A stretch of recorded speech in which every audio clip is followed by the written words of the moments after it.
धर्म जिसमें अच्छी आत्माओं के वजूद को माना जाता है, तो बुरी आत्माओं के वजूद से भी मुकरा नहीं जा सकता।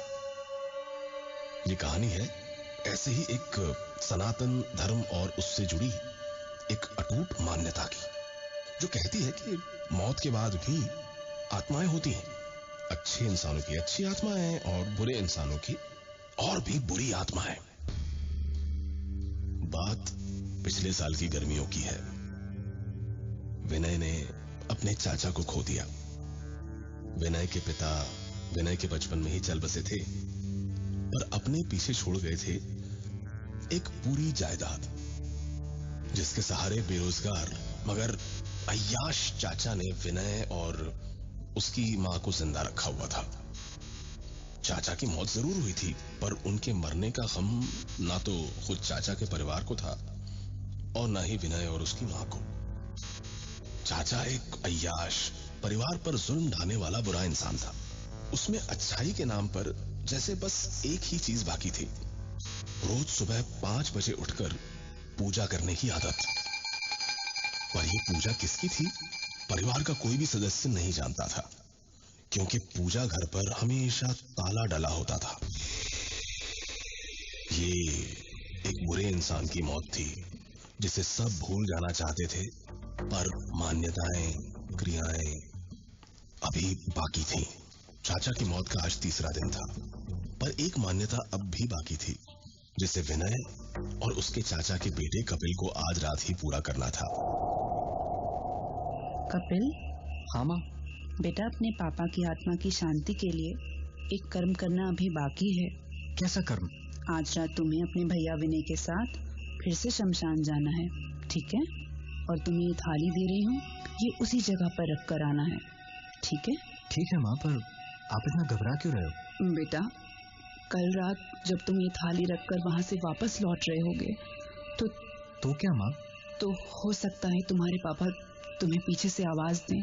आवाज देंगे मतलब? हाँ बेटा, गलती से भी मत पलटना, वरना उनकी आत्मा यहीं फंसी रह जाएगी। चाहे कुछ भी हो जाए बेटा, तुम अपने भैया विनय के साथ जाओगे, इसलिए डरने की कोई जरूरत नहीं है, ठीक है? कपिल के पिता और विनय के चाचा वसंत की मौत अचानक ही हो गई।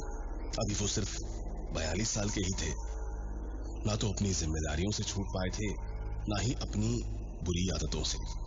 एक बुरे इंसान को आई इस अकाल मौत ने वसंत की पत्नी को और भी डरा दिया था, और इसीलिए कपिल की मां कपिल के शमशान जाने से पहले उसे सावधान कर रही थी। रात के करीब 11 बज रहे थे। चारों तरफ शमशान का सन्नाटा और मुर्दों के जलने की बदबू आ रही थी। विनय और कपिल शमशान में भोज की थाल लिए कर्म करने जा रहे थे। उन्होंने क्रिया के अनुसार अपना कर्म खत्म किया और उस थाल को वहां अंधेरे में रखकर लौटने लगे। दोनों अभी कुछ दूर ही पहुंचे थे कि पीछे से एक आवाज आई। ये सब साले जाहिल, इस दिन के लिए तुझे बड़ा क्या था? ये कचरा लेकर आया है मेरे लिए। इधर आ और वापस लेकर जा इसे। विनय, विनय कौन तेरी? विनय। पर विनय नहीं पलटा और ना ही उसने कपिल का हाथ छोड़ा। आवाज फिर से आई, पर इस बार कपिल के लिए। कपिल, मैंने कभी तुम्हारा साथ नहीं छोड़ा, तो तुम मेरे साथ ऐसा कैसे कर सकते हो?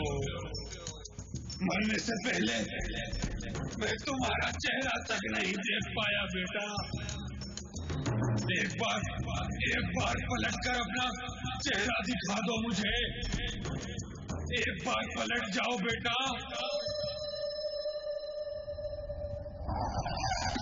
पहले मैं तुम्हारा चेहरा तक नहीं देख पाया बेटा। एक बार पलट कर अपना चेहरा दिखा दो मुझे। एक बार पलट जाओ बेटा। कपिल चलते चलते रुक गया। एक पल को पीछे पलटा और तभी विनय ने उसे रोक लिया और तेजी से दोनों उस शमशान से बाहर आ गए, अपने घर पहुंचे और सो गए। लेकिन इस डरावनी रात की सुबह उससे भी कहीं ज्यादा डरावनी थी। सुबह के 5 बज रहे थे और तभी एक आवाज ने सबकी नींद उड़ा दी।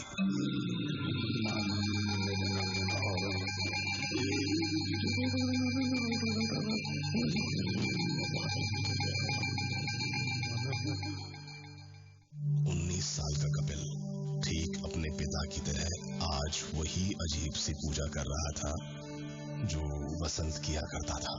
तभी अचानक वो चक्कर खाकर नीचे बैठ गया और अपना बेड छोड़कर अपने पिता की जगह पर जाकर सो गया।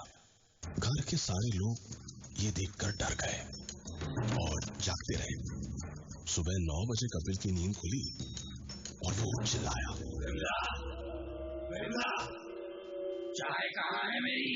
विमला कपिल की माँ थी, जिसे कपिल ठीक उसी तरह पुकार रहा था जैसे उसके पिता बुलाया करते थे। कपिल की माँ विमला और भाई विनय का शक अब और भी पुख्ता हो गया। ये वसंत ही था जो अपने बेटे के शरीर में फिर से लौट आया था। कपिल ने ठीक वैसा ही बुरा बर्ताव करना शुरू कर दिया जैसा वसंत किया करता था। घर वालों ने उससे लौट जाने की काफी मिन्नतें की, पर वसंत ने किसी की बात नहीं मानी और फिर से अपने बेटे के शरीर में वैसी ही अय्याशियां करने लगा जैसी वो किया करता था। एक रात वसंत पूरी तरह से नशे में घर लौटा और सो गया। विनय जैसे इसी वक्त का इंतजार कर रहा था। उसने धीरे से वसंत की जेब से पूजा घर की चाबी निकाली और उसके पट खोल दिए। यहाँ कोई भगवान नहीं थे, बल्कि अजीब सी आकृतियों वाले काले पत्थर रखे थे। विनय ने पूजा घर को अंदर से बंद कर लिया और वहां पड़ी पुरानी सी मंत्रों की किताब जला दी। तभी वसंत चीख उठा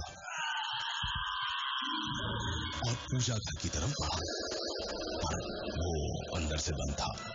वसंत चीखने लगा और इधर विनय ने उन सारी अजीब मूर्तियों को खंडित कर उन पर गंगा जल छिड़क दिया। इस बार वसंत आखिरी बार चीखा और गिर पड़ा।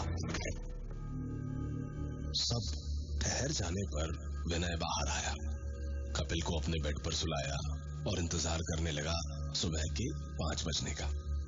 आज कपिल पूजा के लिए नहीं उठा और जब सुबह उठा तो पहले की ही तरह सामान्य था। कपिल और विनय के पूछने पर विमला ने बताया कि वसंत हमेशा से काली शक्तियों का उपासक था। वो एक बुरा इंसान था जो मरकर और भी बुरी अवस्था में पहुंच गया। कपिल और उसके परिवार के साथ जो हुआ वो सबके साथ नहीं होता, पर ऐसा होता है।